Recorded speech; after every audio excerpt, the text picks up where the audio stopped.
ভাই অনেক ওয়াজ মাহফিল শুনছেন আপনারা, হ্যাঁ অনেক কিছু শুনছেন, কিন্তু এটা আমার প্রথমবার আমার জীবনে বোধ ফার্স্টে শুনছি। এত সুন্দর বক্তব্য রেখেছে উনি, এত সুন্দর সূরা কেরাত গাইছে, জীবনের প্রথম আমি দেখেছি ভাই।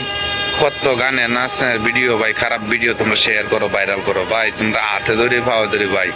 এই দেখো উনি যে বক্তব্যটা দিচ্ছে শুনিয়া দাও, ভিডিওটা টান দিও না ভাই, বেশি বেশি করে কমেন্ট করবে, উনির ভিডিওটা ভাইরাল করো। কত তাহেরি হুজুরে, কত হুজুরে ভিডিও ভাইরাল করছে ভাই। এত সুন্দর কথা উনির, ওনার কথা শুনে পাকিস্তানে কত টাকা পয়সা দিছে দেখেন, অনেক টাকা পয়সা দিছে ভাই, বলার বাহিরে। আপনারা সবাই ভিডিওটা ভাইরাল করে দিবেন বেশি বেশি করে। আর আমি দোয়া করি বাংলাদেশের প্রতিটি ঘরে আল্লাহ যাতে এইরকম ভাবে মৌলানা দান করে, প্রত্যেকটা ঘরে ঘরে ইনশাআল্লাহ। সবাই ভিডিওটা বেশি বেশি করে দেখবেন, শেয়ার করবেন।